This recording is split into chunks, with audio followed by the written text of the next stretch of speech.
Hello everybody, it's Marie Walsh, and in this video I'm going to talk about weight loss.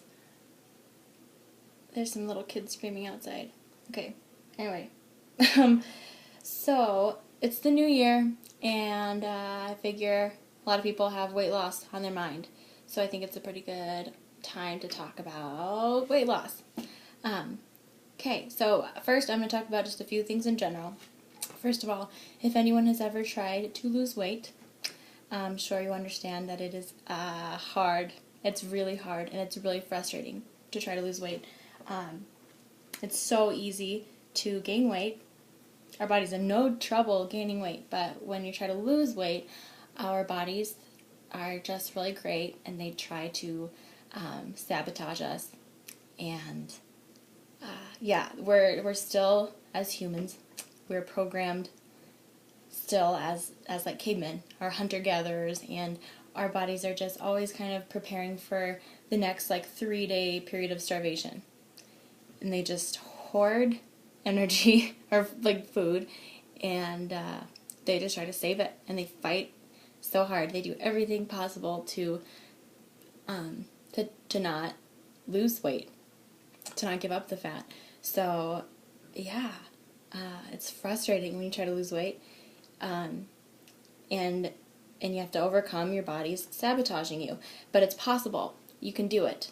And I'm going to talk about some of the ways that I think you can do it. I got a hair in my face. Ugh. Okay. So, first of all, I mentioned this in the last video, reading food labels. If you want to lose weight, you need to burn more calories than you're consuming. You need to eat less than you're burning. And if you do that, you're going to lose weight. If you don't do that, you're not going to lose weight. And you need to understand, if you want to lose weight, that if your plan is to go on a diet, or like a diet, like I would think of whatever, like I'm going to go on a cleanse for 10 days, because Beyonce does it, and I'm going to lose 15 pounds, and then when I lose the 15 pounds, I'm going to go back to doing what I was doing before, and life is going to be good. If your plan is to do that, you're inevitably going to fail. It's not possible to do that. So diets, going on like a diet, is not how to lose weight and how to keep weight off. More importantly, I guess, to keep weight off, because you can lose weight, but you're going to gain it back in no time if you go back to what you're doing before. So the changes that you're going to make to your diet, they need to be permanent. They need to be things that you are okay doing, that you're happy to do, that work for you, that you can sustain, you can keep doing permanently, if you want to keep the weight off permanently. Okay, so with that said, the first 2 videos I made about my plate are the dietary recommendations. I think that if you can shape your diet to look like that as closely as possible, that's going to be your best bet for losing weight. And you can look that up. You can find as much as you want on that. You can go to, I think it's choosemyplate.org. And it's a really great website. I recommend it. And they have recipes too. But the short version, half of your diet should be fruits and vegetables. So half. It sounds like a lot, but that's what your diet should be. Half should be from fruits and vegetables. Another quarter should be from lean protein. Another quarter should be from grains, and as many as possible, or at least half, should be whole grains. And whatever dairy you're consuming or calcium sources should be low fat. So if you're doing that, you're probably going to just lose weight naturally without having to really try. So yeah, making steps to getting closer to that is going to be your best bet. So for fruits and vegetables, I am such a big proponent. The most successful, which is the last time I've lost weight in my life, the most successful I've been has been having a plant-based diet, or having most of my diets coming from fruits and vegetables and beans and the foods that grow from the ground, that are plants. It's so important. I think that's probably the most important part about losing weight. And sometimes it's hard to get that many fruits and vegetables, so I really recommend snacking on them. I love snacking on fruit because I have a really easy time getting vegetables in my diet, but I eat less fruits. So I get fruits by snacking. So I get a bunch of like apples or those little cuties, those little oranges or whatever. and I eat those throughout the day. And I think snacking is really important to prevent overeating. So when it comes to mealtime, you're not so like ravenously hungry, starving, that you overeat. So snacking is important. Also, I really recommend eating out as little as possible. So you're not going to restaurants or fast food. I really, really, really recommend not eating fast food. Like pretty much never. Like if you do it once in a while, it's fine, I guess. I mean, I would say it's not fine, but if you want to, do it once in a while. But it should not be a regular thing. Fast food. Eating out should be kind of a special occasion type thing. But when you eat out, you're eating so many more calories. It's so much worse for you than if you were to kind of eat the same thing but having made it at home, because you can control what's in it. So yeah, I recommend cooking your meals, getting fruits and vegetables. Next, I think that water is really important. So I think people know, like, oh, drink water to curb your appetite and whatnot. But I just think water, like, you need to drink water anyway. And yeah, your body needs it, and it also helps your stomach. If you always have water in your system, your stomach's not going to be like shriveled up and feel so empty and signaling to your body that you're so starving so that you overeat at meals. Also, really, really think it's important to cut out as many sugar-sweetened beverages as possible. So any sodas, any like sweet teas, or sweet like juices or whatever. Whatever you're drinking, I just think it's just an easy way to get a lot of calories and sugar very quickly that you don't need. And if you replace them with sugar, you're just going to cut out a whole bunch of that. So drink a lot of water. I recommend it. Next, I would say it's important to get a lot of protein. And I talked about that in my last video, so you can watch that in my last video about reading food labels. But yeah, protein helps you feel fuller sooner, helps you feel satisfied with what you're eating, so you don't feel so deprived and like, this food isn't good, I don't feel like satisfied. If you're getting protein, you will have a much better chance of feeling satisfied. Okay, protein. Also, exercise. Exercise is one of the tricky things because I think people, and I did too, kind of overestimate how important exercise is for weight loss. And exercise is really important. Exercise, there's like everything good about exercise and nothing bad. It's good for everything in your body, for your mental health, for your sleep, your well-being, your everything. And it's also really important for weight maintenance. So after you've lost weight, it makes it much harder to gain weight back if you're regularly exercising. With that said, it is less important when it comes to weight loss, because when you exercise, you don't burn very many calories, even if you're exercising rigorously. And it's the amount of calories you burn when you exercise, you can get back so quickly through your diet. Like getting an extra serving of something at dinner, you can undo all the calories that you've just burned off in exercising so easily. So it's less important when it comes to just weight loss.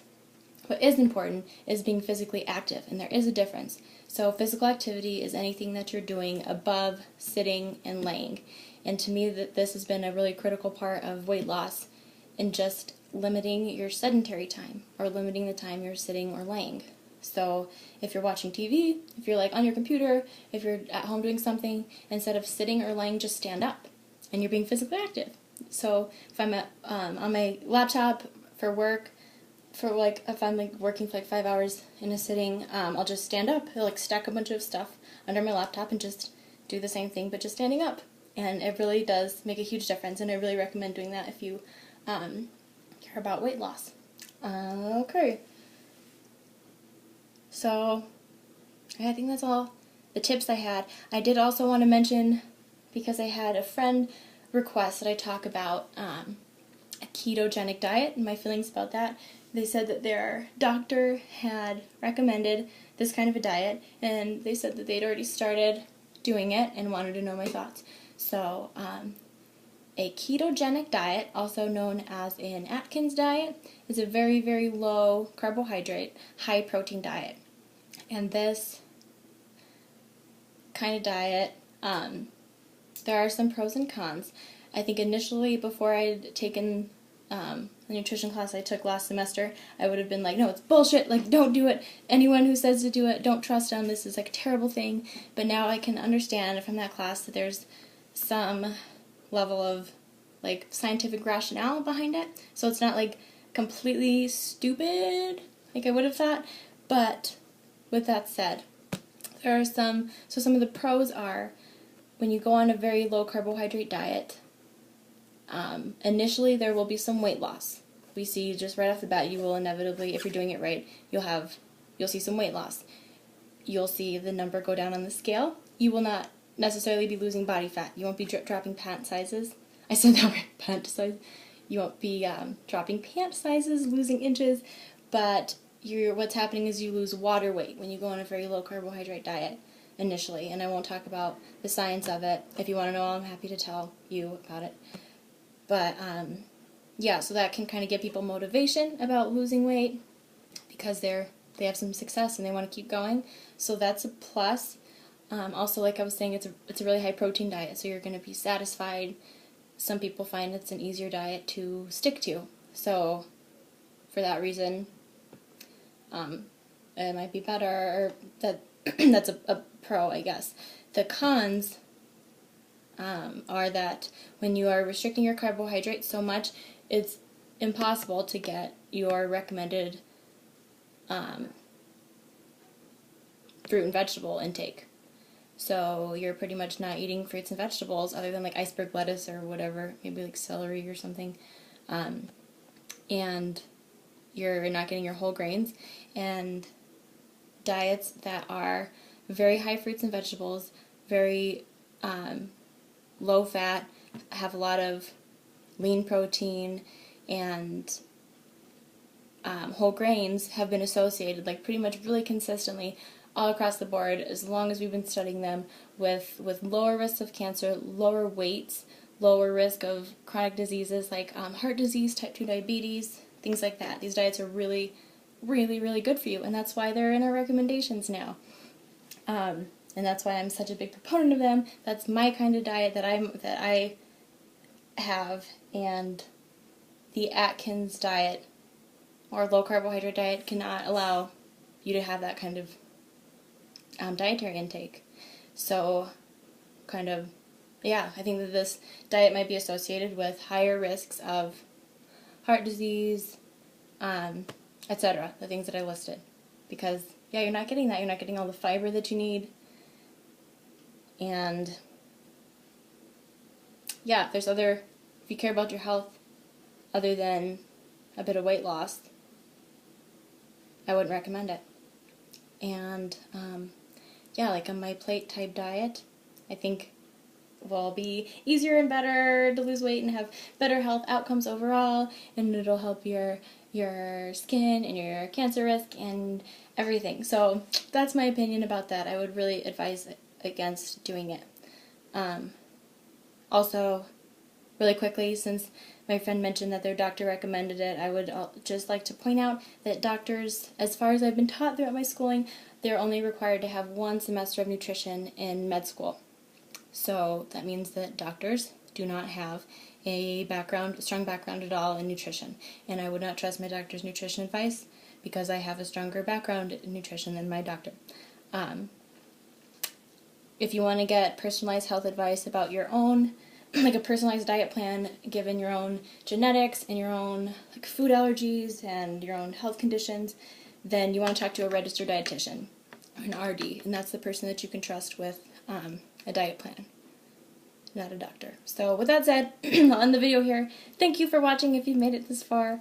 If you have any more questions, I didn't get into very much detail at all because I was trying to make this video not like stupid long, but I'm happy to talk about anything. Let me know if you have any requests for another video, or just, yeah, give me any feedback you want. And thanks for watching. Okay, bye.